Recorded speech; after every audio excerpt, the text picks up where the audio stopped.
Anu, yeah, you can start now. Jai Sai the Sai within me honors and salutes the Sai within each and every one of you, the Sai that you are. Welcome to another series, another episode of the Unite and Inspire series. And tonight we go live with a very dear brother of the Sai organization. This is Brother Derek Ramnath. Brother Sai Ram, welcome. Derek is like family because we go way, way back when the youth wing was, I would have to say, not being biased, but at its peak, there was so much togetherness and unity and drive. And Brother Derek, just to let you know a little bit about him, his background is an educator by profession and is head of department at the Rio Claro East Secondary School. He has served in the Southeast region as education coordinator, which was at regional level. He has served at center level as spiritual coordinator, and he has also served as the youth coordinator of the Southeast region as well. He's a trained Balvikas guru, and he continues to serve as an active member, not just in the education wing of the organization, but generally in our region, as well as he was recently appointed as archival coordinator for the West Indies. So, brother, welcome. I trust that all is well in the land of you. Sai Ram, and thank you very much, sister. Sai Ram. Sai Ram to everyone. So to begin this evening's satsang, I would like to ask the first question. Can you tell us a little bit about how you first came into contact with Satya Sai Baba? What was your calling card? Well, before I begin to speak, let me just invite Swami into me so that my answers would be flowing in conjunction with his messages. How I came to know Swami is interesting, I guess, in a way. In that I owe my debt and gratitude to my biggest mamu, my mother's eldest brother, in that regard. He came to follow Swami way before us.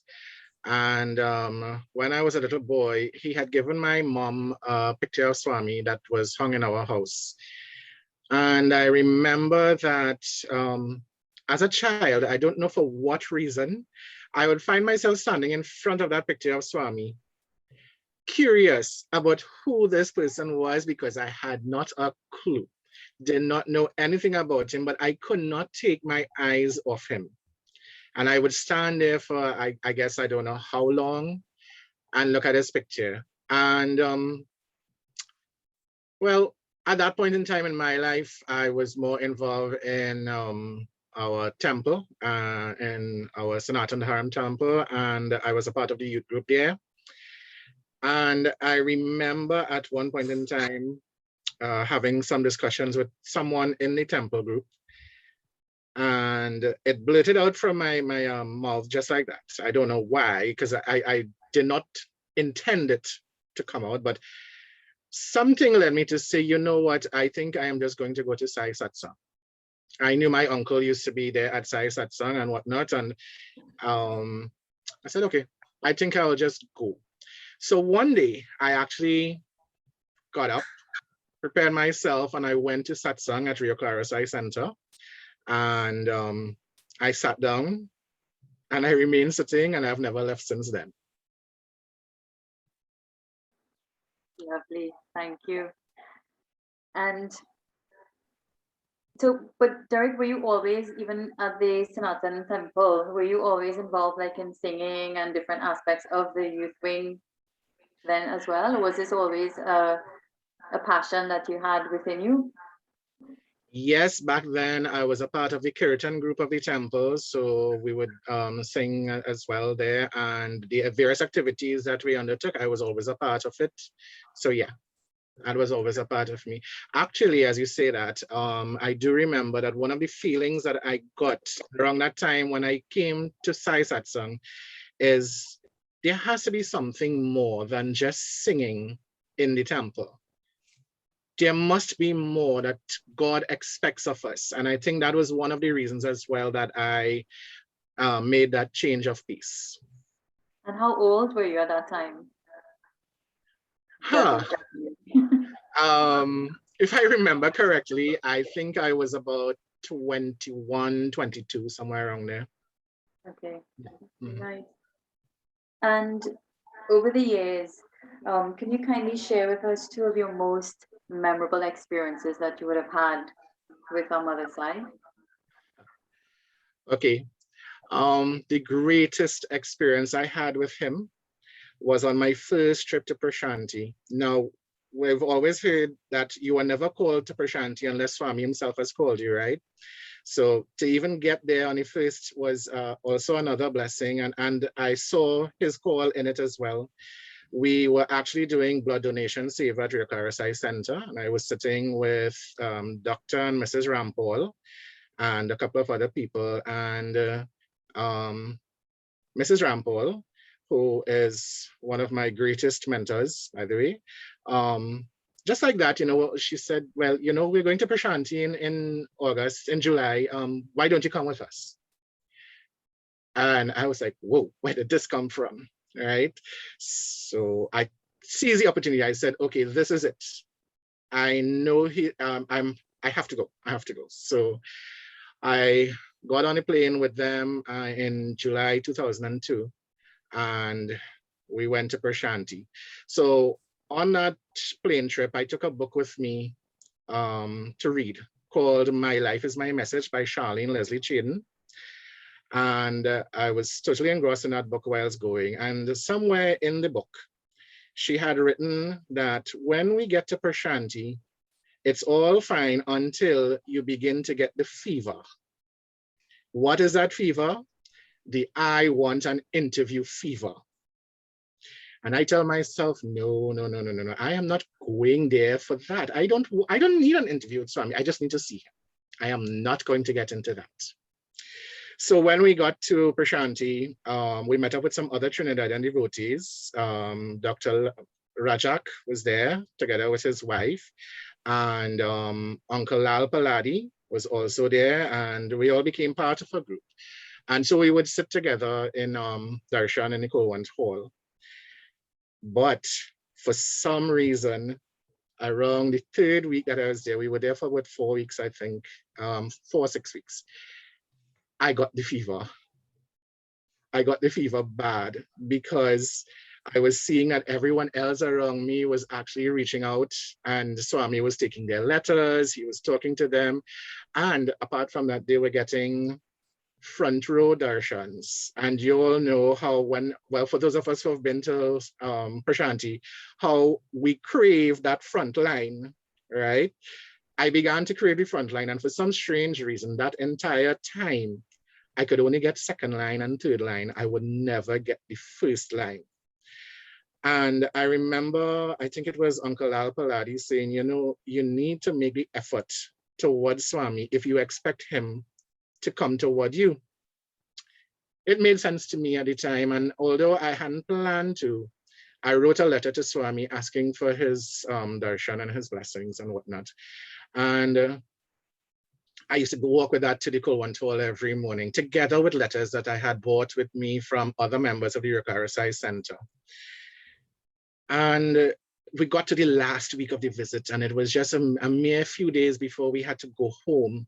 And still I would not get this frontline darshan the way that I wanted.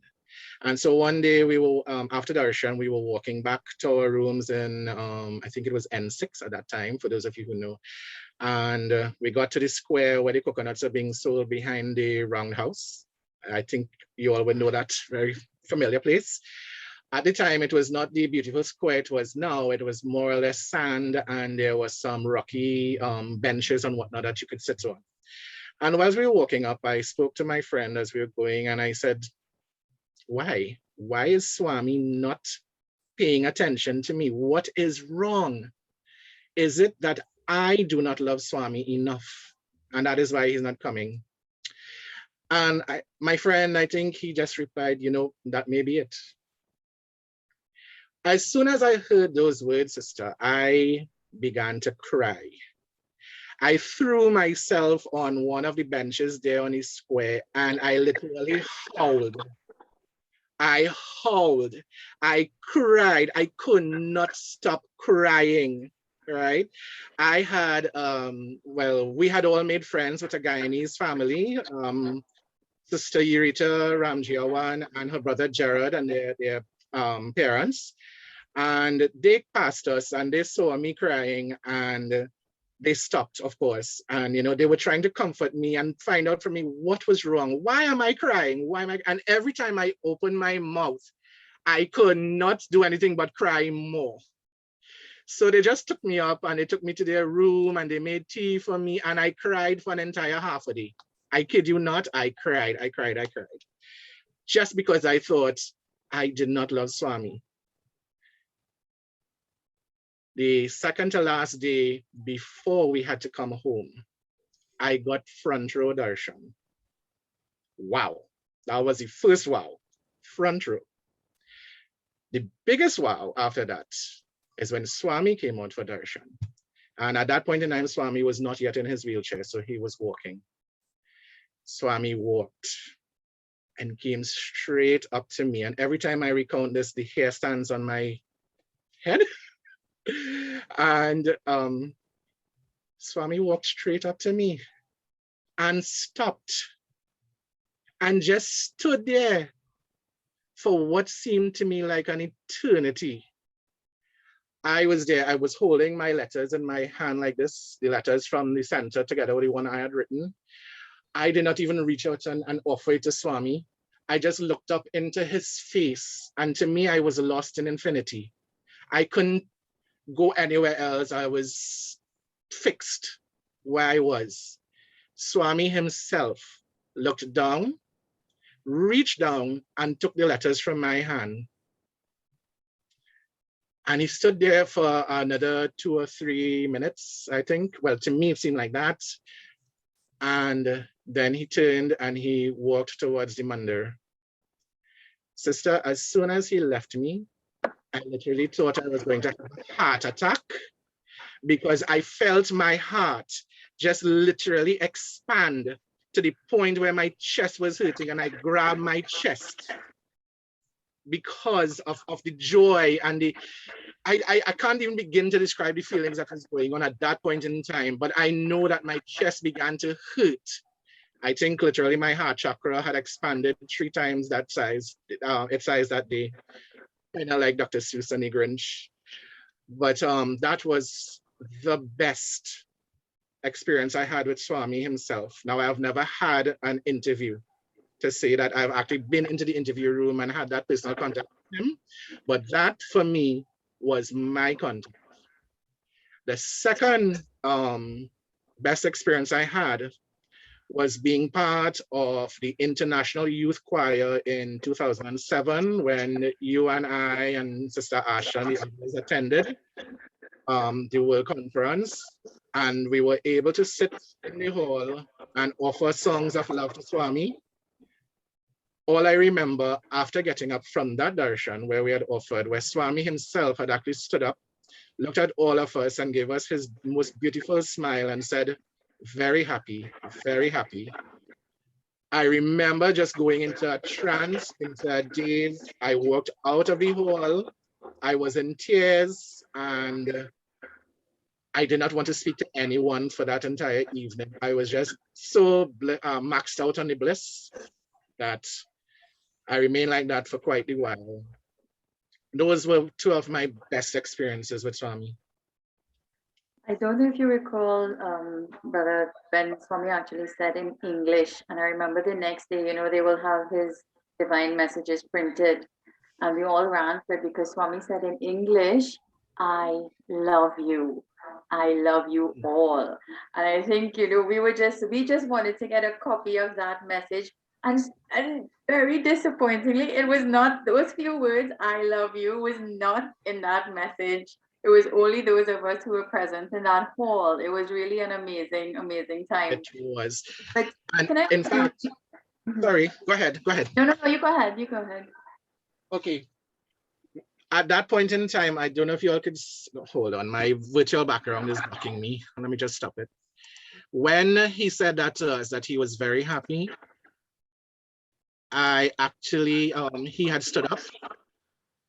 He had stood up in the hall, and at this particular moment, someone snapped this picture. That was when he said to us he was very happy. And this is what I call my best treasure in life. That would have been on Guru Purnima day Yes, around that time, yes. yes. But Derek, because you mentioned that conference, which was very important, that Third World Youth Conference, is there anything or any message in particular that really struck or stuck with you that you would like to share, that you took away from that? Not just the experience of being there in Swami's physical contact and that, you know, the whole experience of the conference, but a key message to the youth especially. I mean, there were many, but is there any one in particular that really hit home for you that you would like to share? I hope I'm not confusing my visits right now. But there was a particular incident where Swami was in the hall and he was speaking to us and he began to cry. And at that point in time, he was crying because he said, and I took this to heart then, no one is listening to me. And he went on to speak about the fact that he would prefer a teaspoon of cow's milk to a bucket full of donkey's milk. And I remember then that the avatar was actually saying to us, listen to me, listen to my message. I am here for you.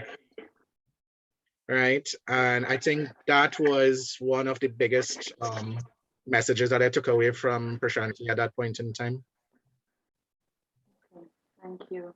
And you know, your experiences really took us back to Prashanti Nilayam, describing the coconut shed and everything else as your virtual background. Very cute, by the way. Thanks. And so can you tell us now, in your own words, how would you describe it? What does Bhagwan Sri Satya Sai Baba mean to you?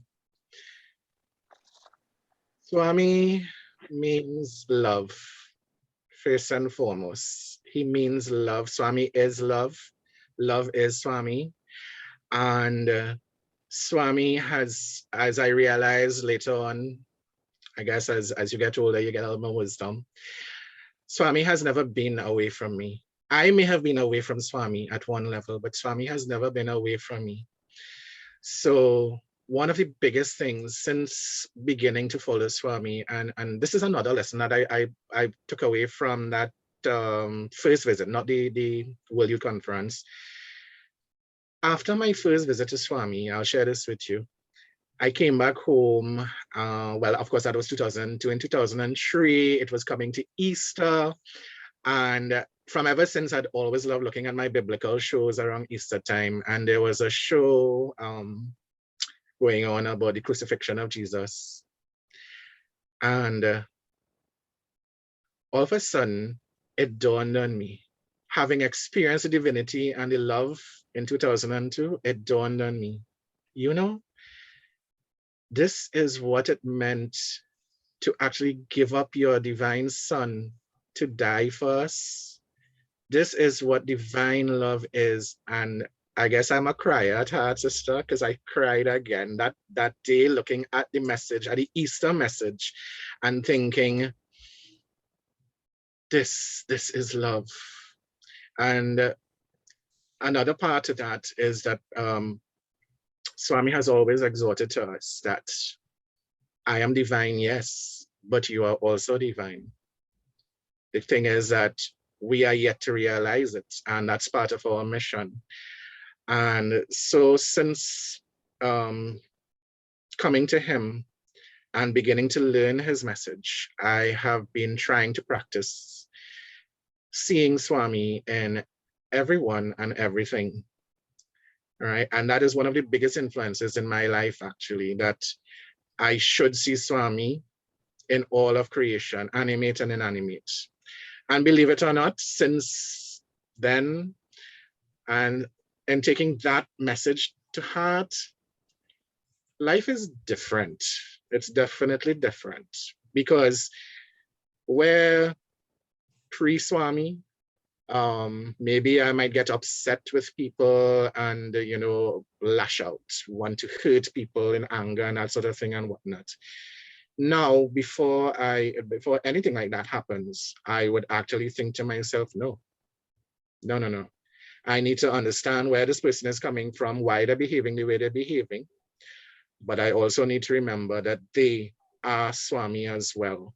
How can I hurt myself? If I am Swami and they are Swami, how can I hurt myself? All right. So in that regard, Swami has been influencing me to continue the search for the divinity that I am, for understanding the divinity that I am. As the book said, my life is my message. Swami said it, our lives are his message. So how can we be any different from what he stood for and for what he is? Well, that is actually going on to the, thank you for sharing. The second part of that question is how has practicing the teachings of Satya Sai Baba impacted and transformed your life? And just from what you said, and I'm very proud of you because many people, not being judgmental, but many people are in or have been in the Sai fold, but yet you can see that there really hasn't been any sort of transformation in the way they behave and the way they live. And this is a real key point. We as devotees of the avatar of the age, we must not just be able to regurgitate what he says, but we must be able to practice daily his teachings. And self-audit is a really big part of this so that we can know what aspects of ourselves that we must improve on or work with as embodiments of love and light, as reflections of time. So is there anything else you would like to share on that question? How has practicing Swami's teachings impacted and transformed your life?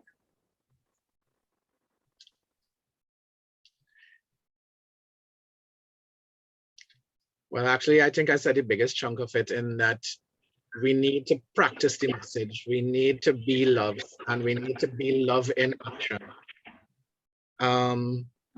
One of the other things you mentioned at the start that I was a Balvika guru and an educator, right? So one of the other things that has come into play as well is the fact that in my job as a teacher, I offer my actions as a teacher to Swami. My everyday life is also a reflection of Swami. So whatever I do is for him, in his honor. And the children that I teach, that is my savor to him. That is the way I see it. It's not just a job where you might consider I'm just doing it for a salary, as exorbitant as it might be, but my children are my offering to Swami in that I know that I'm helping to develop the youth of the nation. All right. So when I'm teaching, I also try to put in the human values into the teaching as well. Right. So like just today, I was teaching my Form 4s and I was speaking about being a sustainable farmer because I teach agriculture. And I was saying to them, love for Mother Earth. We must be able to preserve what is there for us, what has been offered to us, not just for ourselves, but for our descendants and so on. So I always try to put the human values into the teaching as I go along. And I'm able to do it because I am practicing it, or at least I hope I am practicing it to that extent that I can. Because of course, we can't just talk the talk, we have to walk the walk as well, right? So I think those are the ways that Swami has influenced. Thank you. And that's awesome, especially now during this period of Navratri. Honoring that Divine Mother, Mother Earth, is one of the key messages of this most powerful period. So as we go along, now we're almost wrapping up with the questions. but what advice or thoughts would you like to leave with the viewers as to how we can create a better society, a more value-based society? I think if I had to leave any advice for anyone, it would be love. Practice love. Let go of the ego self and bring in the love. See Swami in everyone. It's actually not as hard to do as some might think it is. And once you begin to do it, it actually gets very easy to the point where it doesn't matter to you whether someone is attempting to hurt you or not. All right, because you are so in this bubble of love that those things don't matter. Life becomes easier when we can practice love. Life becomes easier when you can take Swami off the altar and bring him into everyday life. I guess that's it. Thank you.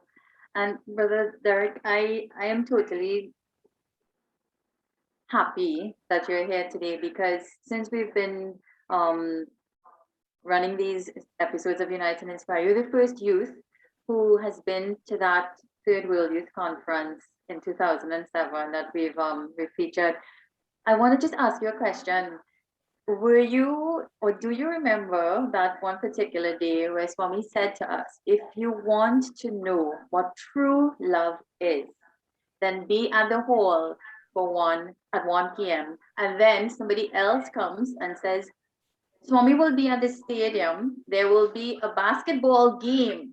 Now, before I ask my question, myself and my sister and another Sai sister, right away, we knew where we were going to be. Well, we thought, well, okay, 1 o'clock, Swami is God, he could be at two places at the same time, who knows? But we knew right then and there, we wanted to know what true love is, coming directly from Swami himself. What was your decision, brother? Which I know, but where did you go at 1 p.m. on that day? I was at the hall. I started at the hall, and then they said, no, he is going to the stadium. I cannot remember a day when I ran as fast as I ran that day to get from the Kulwant Hall to the stadium. And of course, when we got there. Were you one of the fortunate ones that were able to take actual photos from your camera or your personal camera or personal phone? Were you one of those youth that was blessed with that opportunity as well? Unfortunately, no, I didn't have a camera at that point in time or a phone to take any pictures. But I know I had another amazing experience with Swami in the stadium at that point in time, which I would probably share with you on another occasion. The one time that I remember actually getting anything with Swami with my camera was he was passing in his car on the outside of the ashram, and Brother Subhash and I were standing up outside, and I had my camera, and I just saw the Sevadals running down with the car in the middle, and I just whipped it out, and I got this little video clip of Swami passing in the car. So I have this little blur of orange going by, but it's again one of my treasures from that time. Okay, thank you. Yeah. You know, I just wanted to share my little bit of that.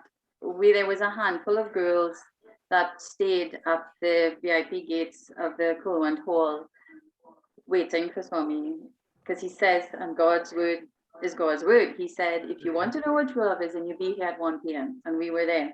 Now, you know us, who has been to Prashant, you can't gather outside of that gate for absolutely no reason. They will literally shoo you like pigeons. Yes. They will chase you. Yes. And it was almost as if we're invisible. There was just a handful of us, and we missed lunch. We missed dinner. We were so, I find, heartbroken because Tommy never physically came. We waited and we waited. We hesitantly walked away and we kept looking back, where are you? And he never physically came. But you know, it's something that you shared in the beginning.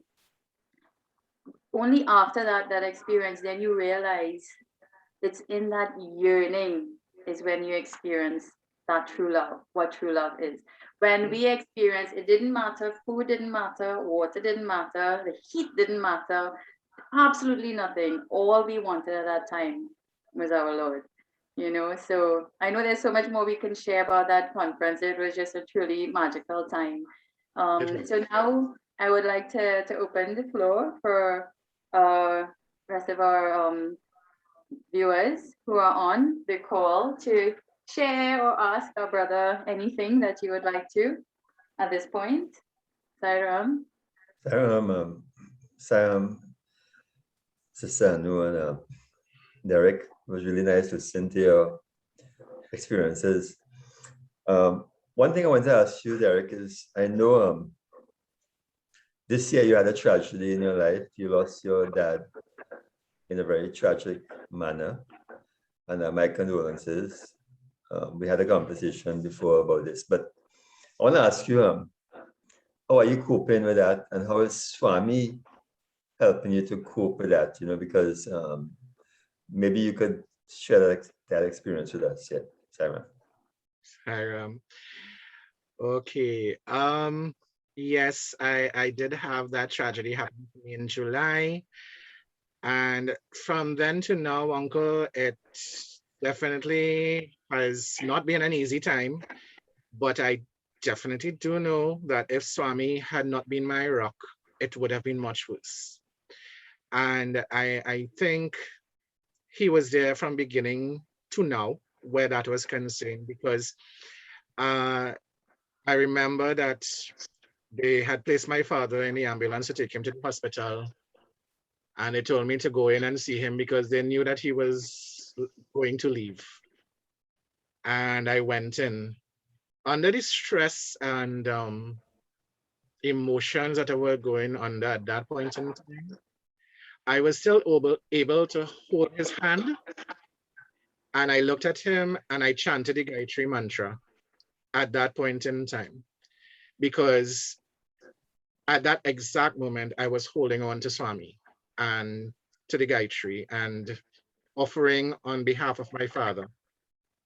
I was also able later on when he got to the hospital and I saw him in the hospital, I was able to stand at his bedside. I was still very much distraught with everything that had happened.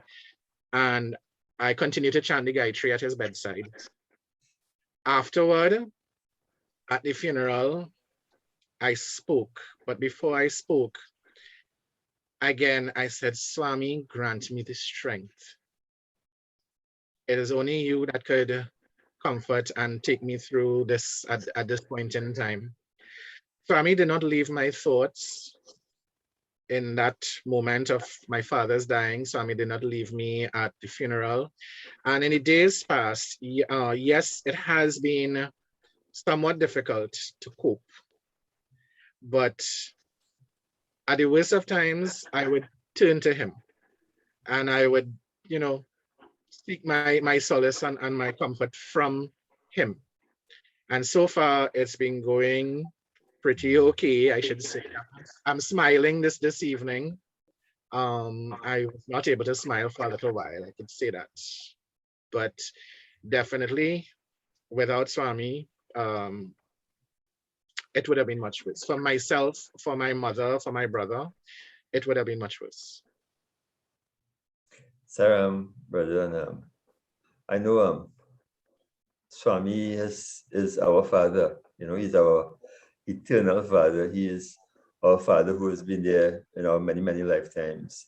And he'll continue to be our father in our future lifetimes. So even though you have lost your physical father, you have gained your divine father. So now you have a divine father who said, and this father, he has said, I'll shower on you the love of 1,000 mothers. Imagine a father who will say that. I'll shower on you the love of 1,000 mothers. Yeah, so you're truly blessed. Ironically, Uncle, every time I've been back to Prashanti and as I arrive at the gate and I'm driving through, I literally yell, Daddy, I'm home. And to leave Prashanti at that point, whenever I have to leave Prashanti, it's always sorrowful to leave, because I feel as if I'm leaving my father's house. Yeah, I know. Just sharing this with you, and I'm sure everyone who've been to Prashanti experiences it. At the end of bhajan, the end of darshan, evening darshan, when Swami they do RT, and Swami is walking back towards his house, or he's taking the wheelchair back to his house, you always start feeling empty. You know, Yes. and sad. Yes. You know, and every day it happens. You know, he's there for the darshan. You see the RT, they sing the RT song, Samasta Loka, Tukunoba Bantu, and then as he walks and starts walking towards his house or in the wheelchair, that feeling comes that, oh, you know, a sadness comes over you. So I'm sure lots of people have experienced that also, yeah. Sarah. Yep. Sarah. Is there anyone else who would like to share or say anything or ask our brother? I know there are a few youths I'm seeing on the call who was a part of the contingent in 2007 as well at that youth conference. If anybody would like to share or say anything to our brother, please do so.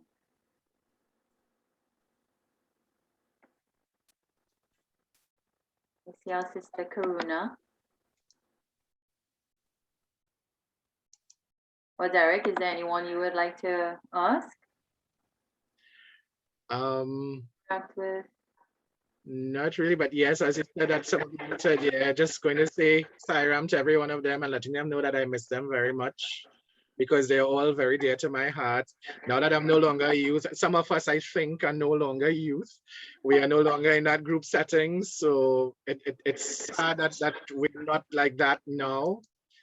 But I think of every one of them with the same amount of love that I always have.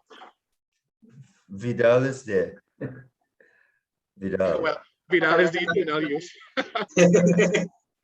Sairam, brother Derek, how are you going? Sairam, Vidal, I'm good.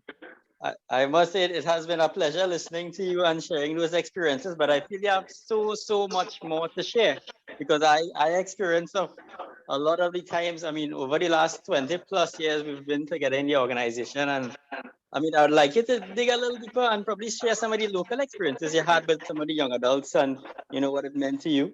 That would be nice to hear. Vidal, you really don't want this call to end. Well, we have a good 18 minutes again for you to talk. Local experiences with the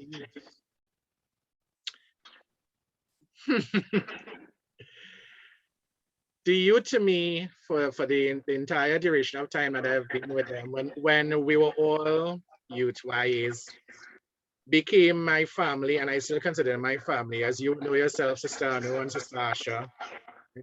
I'm getting a good interference from someone, sorry. I'm not sure who.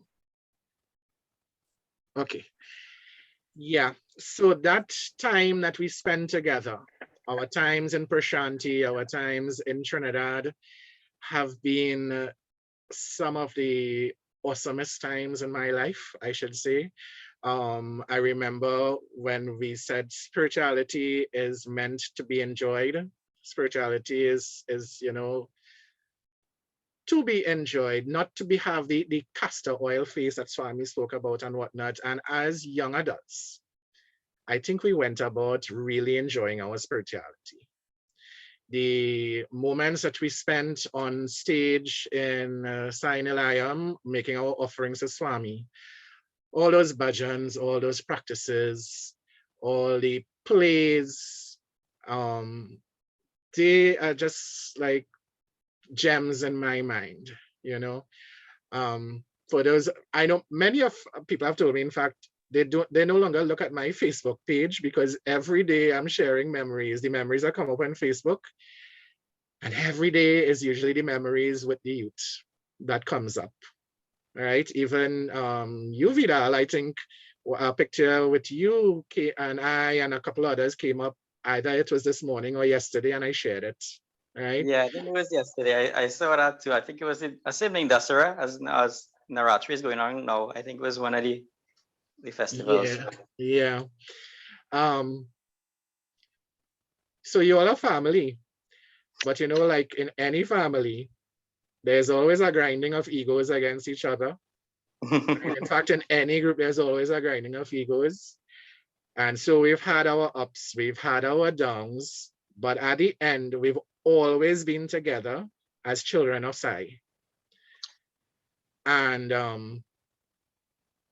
I can't pinpoint any one particular incident that is more special than the rest to me because I treasure every single one of them. My greatest sorrow, like I said, is the fact that we can't be together the way that we used to be. But this is the pattern of life.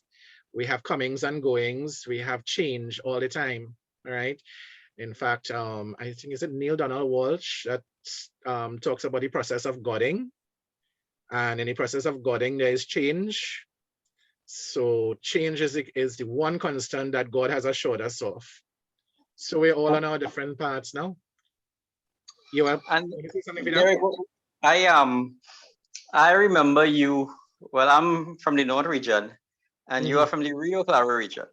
Oh, yeah, still there. Southeast, yeah. Southeast, right? Yeah. And I think you had gotten very close to the members of the North region, and Mr. Ramdas would be driving from Rio Claro on evenings a few times a week to join us to practice for skit rehearsals at the Pages Eye Center, sometimes at the Nilayam. And I mean, he was one of the few young adults or devotees even at that time who had such commitment. And, I really did admire him for that level of commitment, to make that extra effort. I mean, sometimes he would sleep over. I mean, Brother Ramchan was the regional coordinator.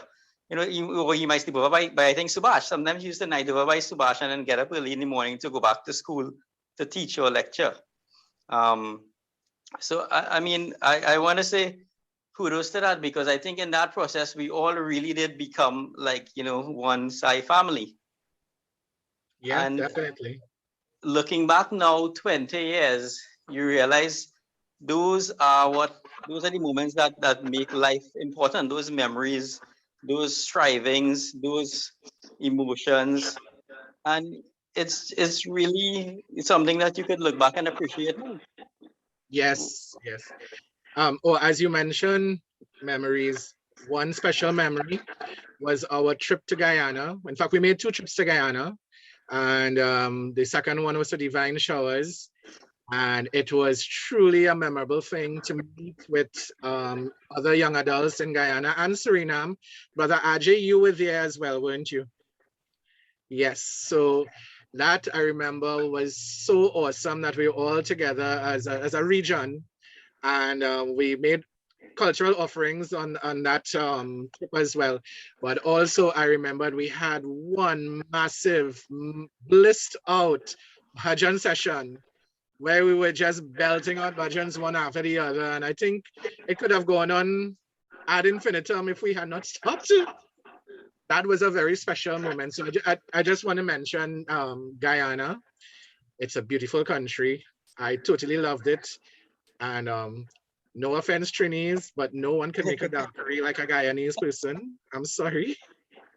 Right? But all of that was possible because of Swami and Swami's love. He has taken, just as you mentioned, Vidal, he has taken me around the country. I've been to places I've never known before, from Avocat to Carenage to Arima, Grandi, Beach, Plummy, nearly everywhere in Trinidad. I've been somewhere because of Sai and Sai work. So it's really a pleasure to do that. And I just said that, I mean, I was just browsing through this and I see Sister Priya Ramluchan is on with us. And I know we had a few practice sessions there as well. I mean, Sister Priya, if you're available, would you like to tune in a little bit? Today's memory was actually a picture taken at Priya's house. That's why it kind of jogged on me as well. Yeah. While we wait for Sister Priya to join, just to add to what you both were saying, that type of or level of commitment that we had as the youth back then, that youth arm of the organization, and I'm sure you can all attest to this. The some people think, again, not coming across as being judgmental, please no, that if everything else is most important, the work, the school, the whatever, and this aspect of your life comes after, if you have time, if whatever permits. But the energy or the experience and the commitment that we had back then is that we knew we always put this first, And we saw firsthand that when you do that, Swami literally takes care of every aspect, every other aspect of your life. And I think, you know, back then being a part of that whole youth group was very, very special. And we gave each other, we drew on each other's strength and that type of energy. It was an amazing time. So, Yes, and Swami being that driving force. Sister, I know you remember as part of that choir back in that conference. I don't know if you made it to the doctor, but I had to get to the doctor during no, those practices for the I was, choir. Okay. We practiced day after day for hours. We missed lunch. Sometimes we missed dinner. We had to beg people to run out and get something for us to eat because we were practicing. And closer to the time when we had to offer to Swami, all of a sudden I had no voice. So I had to go to the medical camp to get some help. And when the doctor saw me, he said, "Your throat is raw." Inside of my throat was raw. He said, "Don't worry. You are just one of the many youth who have come with that same thing from the choir. But raw or not, on that day when Swami said the youth shall sing, sang we did, yeah. right? We forgot everything about whatever and all the experiences we went through, practices and whatnot, and we just offered our hearts to Swami. That is something we learned preparing for those offerings, is about the discipline and the perfection. Everything is an offering in our life. We offer to Yes. God. Yes. Everything we do should have that seal of perfection and not just be okay, well, yeah, good so, or yeah, that's all right. You know, we should always stand as with that type of quality in our lives and whatever we do. Yep. Is Priya or Prashant want to say anything? I'm seeing them on.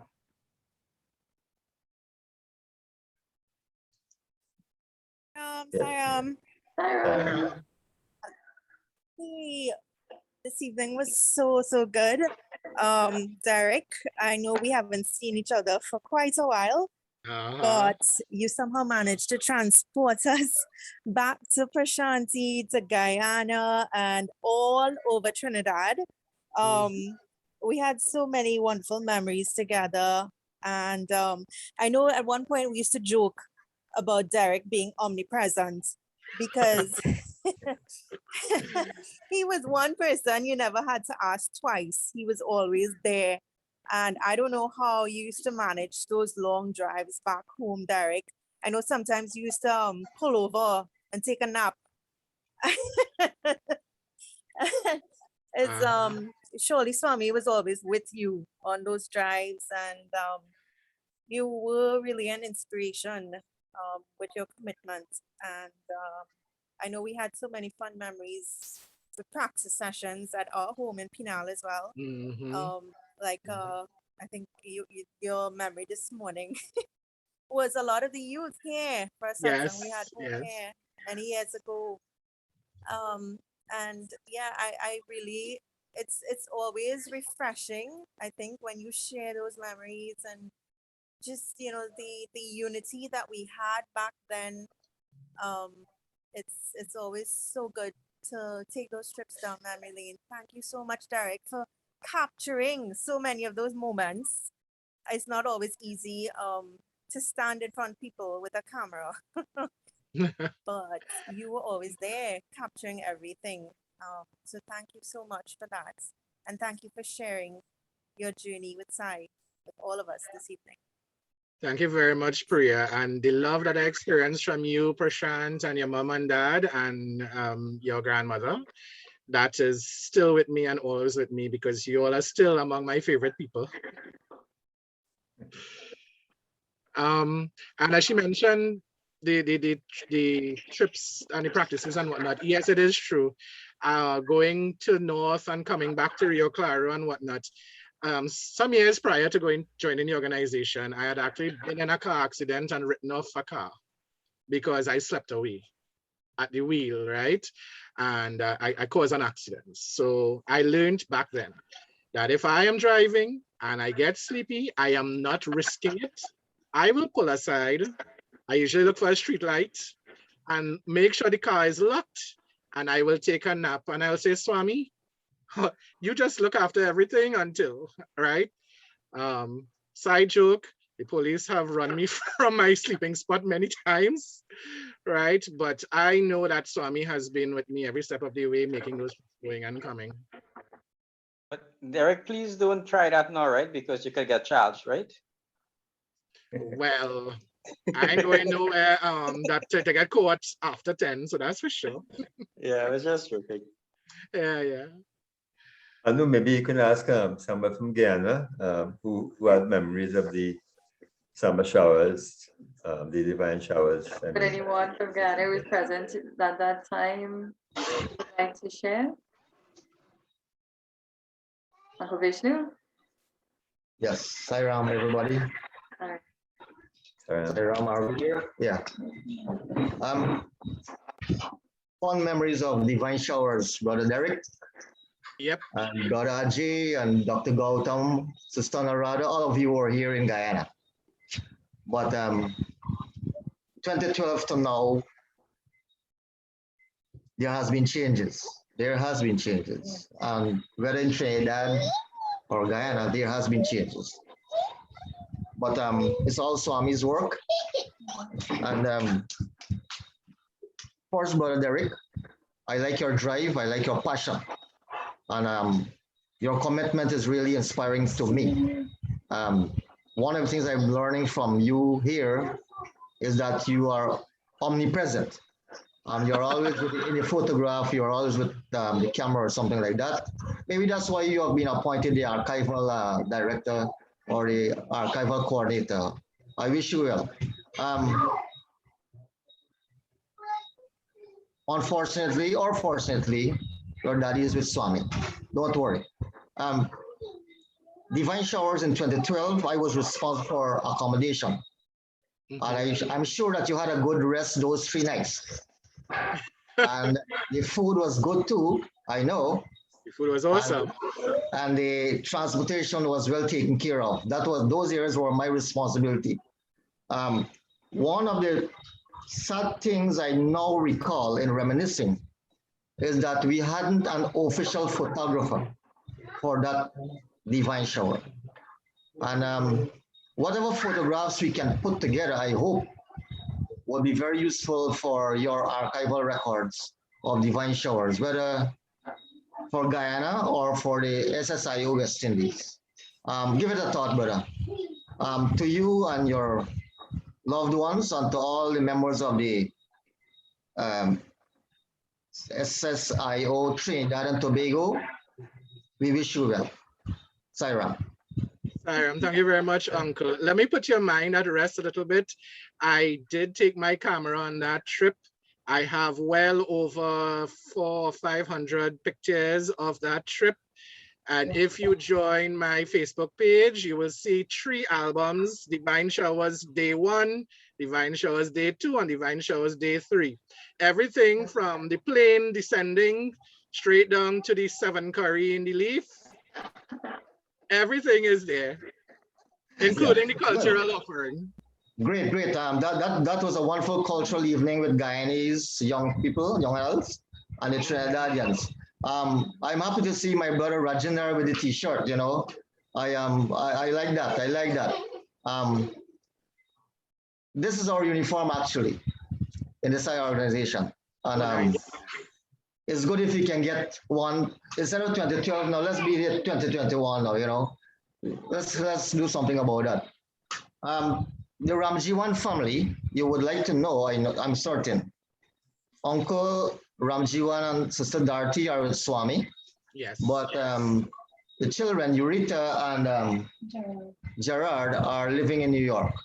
Yes, and I know. None in the family are in Guyana. But they have a center, and that's, as much that was the center I grew up in, other than the one at Freedom. So just for your information and best wishes. Love to all. That's Windsor Forest High Center, right? Correct. Correct. Right. Yeah. Actually, Sister Eureka's husband had died some months ago. I think it was last year. Right. Last and year. Brother Jared invited me to be at the funeral virtually. Good. So I was there. Yeah. Thank you very much. Sairam, brother. Sairam. Yeah. Thank you, Sister Anuradha. Sairam. Sairam. So, is there anyone else who would like to share? Ajay, you can ask Ajay to say something. Brother Ajay? Sairam everyone, Sairam Sister Anu and Brother Sairam. Derek. Thank you, sister, for your wonderful hosting of and moderating this program. Very wonderful, uniting everyone Grateful and for the bringing opportunity. so much memories together. Brother Derek, when you speak about Brother Derek, then it was my first, as he said, the man with the photograph, to make the photographs. So my first thing was to contact him. Brother, can you please send me some pictures of the divine showers? That was one of the things. Also when Trinidad was the same. When you wanted to know him, it was by the camera. So that was my first contact with this omnipresent brother. And I'm very happy listening today to his wonderful experiences, reminding a lot. He spoke about that fever of Prashanti. I think it's the same till now, even if Swami is not physical there and he is everywhere. And he spoke about values putting as educated. That is the lesson Swami teaches us, to bring all the values to the whole world. You're doing actually public outreach, brother. Very nice of yours. And you mentioned something. You said Swami cried and he said no one is listening to him. It hurts me a little, but I would like to know what your view or particular thought on that time, what you thought, what Swami meant to it by it. And that is one question. And before you answer that, maybe for us, or give a little bit thought what you thought. What is it that people, you mentioned that commitment, Sister Anu mentioned also. I feel that experience, I feel that love, when you go, I don't know names, but when you know the faces, we knew faces when we at youth and young adults met each other every place where we go, or some place, if it is Trinidad or Guyana. Some very important thing was that it was not only Sairam, but it was that I don't know if you want to call it love, if you want to, that eagerness for Swami, that thing, always Swami, no one looking to anyone, always looking only one focus, and that's Swami. You tirelessly working, you tirelessly doing everything.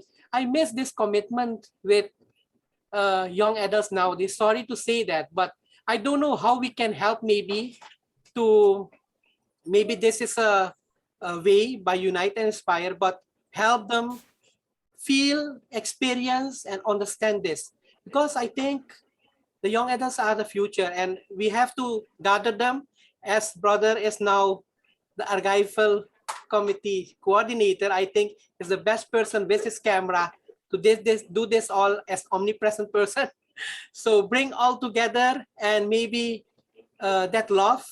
I think I really felt a lot of, I felt myself at that age, and I really forgot all my office stuff, everything, every time when it is United Inspire. Thank you so much, I want to say, and please, if you have a thought on that particular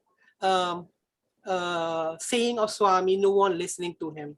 Sairam, thank you so much. Sairam.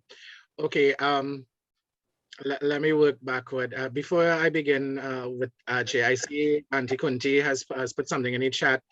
Auntie Kunti, a lot of my photos I shared on the old Sai website, Sai Caribbean website that we had, and they're still very much available. There were times when Uncle Gautam or even Uncle Ramnarayan or someone would have asked me to put together photos for particular presentations. I have those. So I guess as the archival coordinator, I'm in the best place to make use of those things, to preserve them in one particular place. So I can help with that part. Brother Ajay, again, let me work backward again. The second part of your thing about the youth, honestly, I think if you want to involve the youth a little more, listen to the youth. That's all I'm going to say. Listen to them first. And then we can talk about how they can become more involved. The other part about Swami crying, I think for every person that heard that, that saw that heard that phenomenon of the avatar crying, they would have had their own interpretation on it, as I guess many people put their own spin on whatever he says. Because case in point, I remember that at that youth conference, Swami said that we should cut down on the amount of cheese and dairy products that we eat. One brother who was sitting next to me from Trinidad did not hear cut down. He heard Swami say absolutely no cheese and no dairy. And therefore he went straight off into no cheese and no dairy for I don't know how long, right? So like I said, everybody puts their own spin on it. But to me, Swami would not have been pinpointing one person particularly and saying, you're not listening to me. He would have been speaking to the world. Are you all listening to the message of the avatar? Are you all practicing love? In practicing love, if you love others, you will treat others right. In practicing love, if you love the planet, you will treat the planet right. In practicing love, if you love animals, you're going to treat animals right. Are you listening to me? Listen to me, please. I have come to you. I've given this to you. Please take it, make use of it. I'm actually about to cry, thinking about saying that, about the avatar doing that. This is what my spin on it is. No one is listening to me. Are you ready to listen to me and be my message? Oh, sorry, Auntie Kunti. Again, I think my answer is the same. We need to begin listening a little more to each other. Derek, yeah, we'll ask Auntie Kunti, Sister Kunti, to say something, because she's also a teacher, just like you, for many years, retired. And I'm sure she'll love to hear that you're putting human values into your teaching. She'll love that. But I wonder, that question that you mentioned before we asked her to say something, but not listen to the youth. I think one difference between 2012 and 2021, which I can think of, is that we had no Facebook and WhatsApp at that time, as far as I remember. We had email. All we had was email. You know, in those days, it was either email and you meet each other physically. And the communication got out. Everyone received the correspondence. Everybody knew what was happening. Everyone. So there was just ordinary phone without pictures, without videos, and there was no social media. So I believe somehow, I don't know, maybe that's part of the part of the equation also, that I just added that to the soup, you know. So maybe we'll ask Sister Kunti to say a few words. Sister Kunti, Sarah. Hi, Ram, everyone. First of all, I enjoyed what you shared with us, and I observed as well that the word love kept reverberating in what you were saying, and actually you said seeing love in everyone, and taking Swami over the altar and putting him into your daily life really makes a difference. It makes life a lot easier. I felt really happy to know that you are infusing the values into your agri-science curriculum. I think that it's possibly the best service that you can offer as a teacher.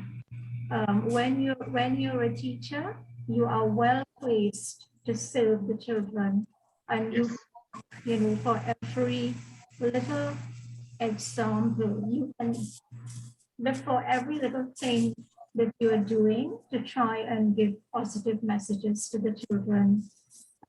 The best form of service that we as teachers can offer, and I really wish that all teachers would emulate your wonderful example, Brother Derek. Thank you for sharing. I need to say as well that I feel sorry to hear about your daddy's passing. Please accept my condolences. Thank you very much. Thank you, Auntie. You're welcome. Thank you, Auntie. Brother Derek, just because you keep going back down memory lane, because you know that discourse when Swami said to us, let me backtrack as well. So I don't know how word got out that we, my sister and I, took cheese to the ashram. And we had random knocks on our door. Our group was a contingent of over 100 plus devotees who went. Even Uncle Raj Bansi came one day knocking, and we opened the door and we were like smugglers. He said, "You have more cheese?" I was like, "Oh my god, how did they know we have cheese that we brought all the way from Trinidad?" So on that particular day, when Swami said, "Too much cheese, no good," when we were sitting amongst all the Trinidad Sai girls, all the heads just turned right away and looked at us. I was like, well, we don't, we like cheese. So we were ones that we thought, so we know what we're doing, and that was particularly, for us. We love cheese. But how word got out there to all of the people we don't know. But it was really fun times. It was the best time. Yeah. Sister Anu, that experience that we had there in 2007, I think no other youth may have had the experience of Swami as a mother as he did on that particular visit. Swami was so loving to every single delegate that was there. It was so particularly awesome. Yeah.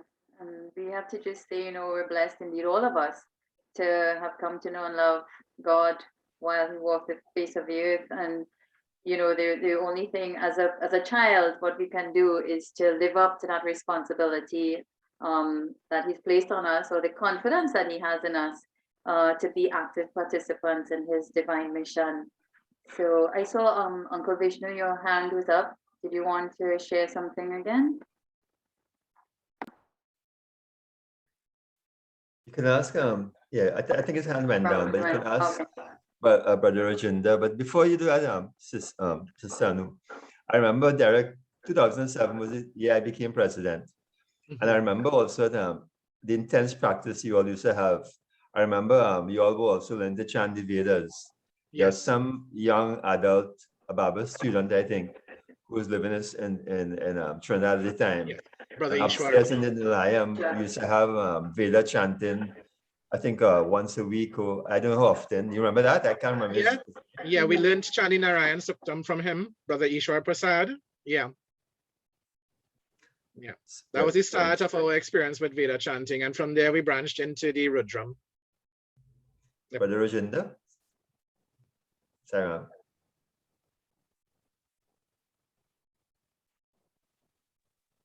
Sairam, Brother Derek, Sister Anu, everybody, Sairam. I enjoyed this inspired moments, and especially going back in time, the beautiful memories of Shanti, and and the experience of yourself, Brother Derek, as a devotee, as a member of the organization, and the time, the beautiful time which we had also, and bring us also in in our time back when we were much younger in the organization, and enjoy the moments also with our dear brothers and sisters. And that's with your story, we also we're going back in our time, in the Sai Baba organization, and it's very beautiful to hear. Also, Brother Vishnu from Guyana, he mentioned this T-shirt which I wear from Guyana. Yes. And for some reason, I could not make the trip to Divine Shower in, I think it was 2012, for some reason. But my brothers, they missed me a lot, and when they came back, they bought a T-shirt for me. And on special occasion, I wear this. And beautiful to hear that Brother Vishnu had said that also. And yes, I want to tell, but it's nice to hear everything. And I think in 2006, we also went as the Sai Baba organization the first time to Guyana. with about 14, 20 people with a bus from Suriname. We made a trip to Nikeri and we crossed with the ferry and way back to Georgetown, where Brother Ramesh Pasout was, I think, the coordinator of Guyana at that time. And he organized at his house and another house also where we could stay. And we visited some Sai centers in Georgetown. And I remember one center which was very far, and we had to cross the floating bridge. For us, it was also a happening because the first time on a floating bridge in Guyana, but we had a very beautiful experience in Guyana also, and that was the last time I couldn't make it in for divine shower, but maybe the next time when Guyana will organize something, I sure will come. Sayong, everybody. Sayong. Thank you. Uncle. As he spoke about the floating bridge, I remember when we made that trip to Guyana, we had to cross that river. And a couple of days before we got there, I read in the news that one of the links on the floating bridge had sunk. And I was like, oh my God, what are we getting into? Because unfortunately, I have a fear of bridges. And here it was, number one, when the plane was coming into Guyana, and I looked down and saw the Demerara and Essequibo from the air, I was like, oh my God. Oh my God. And we have the audacity to call rivers in Trinidad rivers. That was one. Two, that we were crossing that river on the floating bridge. The link was fixed, of course. And I'm looking forward. I'm not seeing any land. I'm looking backward. I'm not seeing any land. And I'm in the middle of water on a bridge. That was definitely an experience, I can tell you. So I had to have it with me on my heart at that point in time. Brother Derek? Brother Derek, Yes. Guyana is 42 times bigger than Trinidad. It's called the land of many waters. Yes, I remember that from the visit. I remember that. By the way, Uncle, I still have my Divine Showers t-shirts as well. They might be navel breakers by now, but I still have them. Yeah. But we have half your population. You're just about 700,000. I know. Sister Anu.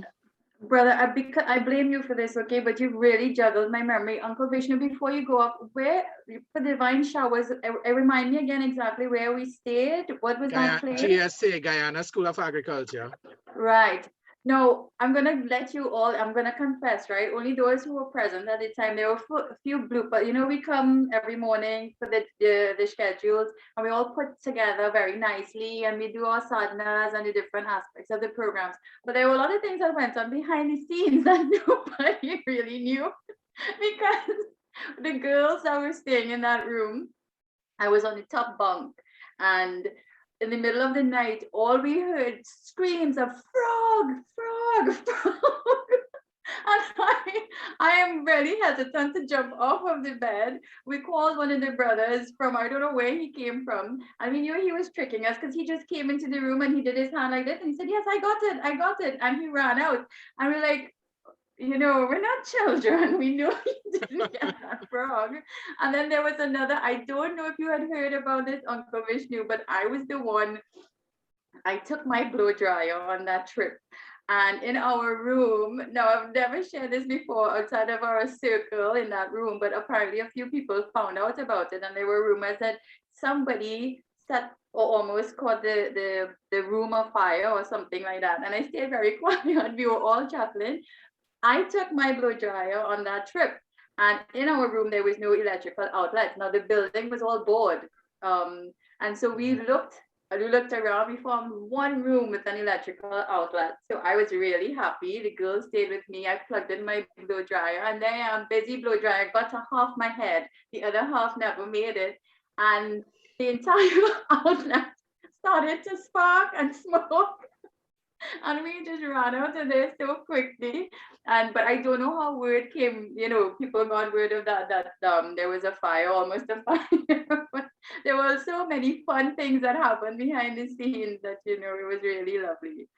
Do you see how the truth can never hide? So now we know who nearly burned down the school. I blame you though. You took us back down memory lane. So fun times. Uncle Vishnu, by the way, I believe in my pictures, there is a picture of you and a couple other uncles standing around Swami's chair for divine showers. Huh? So more than likely, if you go to those albums, you will see yourself.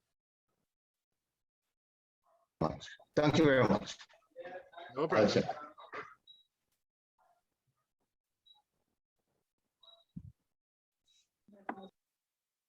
So, Is there anything anyone else? else? But brother, I'm just gonna put you on the spot now, okay, a little bit. As your role, I mean, because we have a lot of devotees on the call, and a lot of devotees who hold positions at center level, regional level, and in our region as the West Indies. But now that you are assigned this post of archival coordinator, what is it, or how can we help, or what are your plans then for the West Indies? If you'd like to share any of that, and as again, how we can help in any way, or contact you, or you contact us, how we could be more accessible to you in moving forward in building this Sai West Indies family. Thank you very much, sister. Very good question. I've actually had this conversation with Brother Ajay and Uncle Gautam. So one of the things that I've already done for this week is that I sent out an email to the various national chairpersons asking them to identify for me the person who would be the archival referent in their countries so that I could be liaising with them. It may be that the chairman themselves, chairperson themselves is the referent. So in that case, they are the ones I'll deal with, or if they've identified someone else, I'm putting together a little database of those people so that I can liaise with them. The second step to it is that I do want to have a meeting with those people at some point in time, of course, to discuss how we're going to go about gathering more information from devotees and whatnot.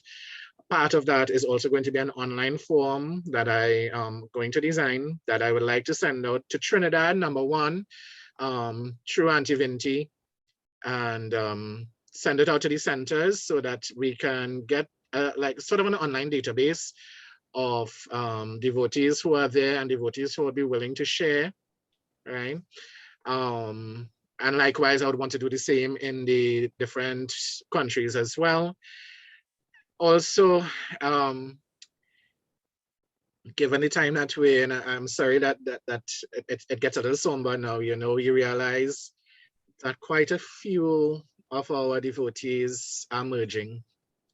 And I would like to work as post haste as possible to try and capture what I can capture from persons, particularly those who might be elderly, all right? Just so that we can have their memories and their inspirations with us before anything untoward, God forbid, should happen. But this is what I want to do. So what I would actually need more than anything else is a greater cooperation among everyone to get persons identified and to be able to shortlist them so that we can begin the process of interviewing and photographing and all of that. So that's where I'm at this point in time. I spent this week studying and reading the material that Brother Ajay would have sent for me, and I had to send back to ask Uncle Gautam a couple of things, and I think I'm ready to move forward now. Just want to share one thing with you, Brother Derek. Yeah. I guess I'll make the announcement now. Sister Anu, well, I have to send her a letter of appointment, but she is going to be appointed. Well, she's appointed already, but she hasn't gotten her formal letters yet as the new West Indian media coordinator. So she'll be also getting reference from all the different NCPs, a representative of a media referent in each country. Now, and Brother Ajay is on the call also. So what's going to happen is that the media committee, the archival committees, and the public outreach committee, they all really have to work together, So it's good that, we're here and we can share that, because they all will be working together and sharing information, and so they'll be needing each other to sort of have everything more or less related and to move forward. Sarah.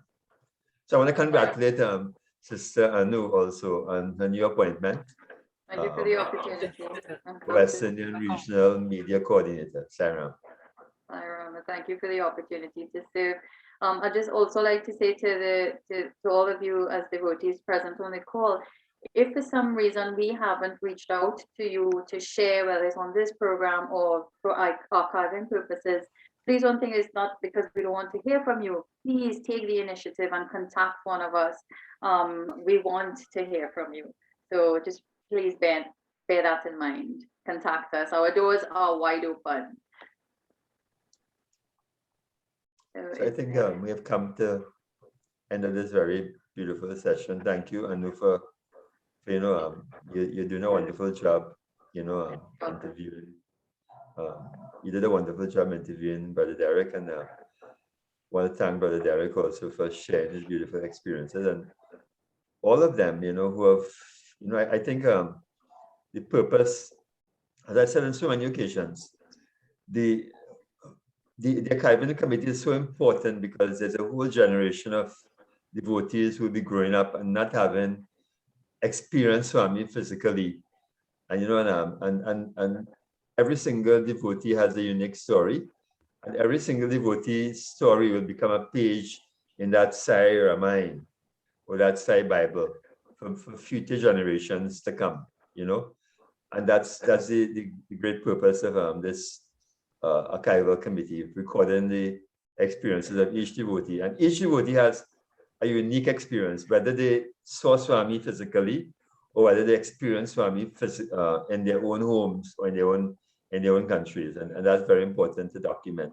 whether in Word document, audio, live, or with taping. So it's very important that at this time in the history of the Avatar that this is happening. So Sister Anu, maybe you can do the closing prayer and maybe thank everyone again on your behalf. Sarah. Thank you again, and may we continue to ride this cosmic wave, continue to support each other, encourage each other, and hold each other up, and ultimately achieve the purpose for which we are here on earth at this time, very critical time. So Jai Sai Ram, if we can close with Samasta Loka, Sukhino Bhavantu.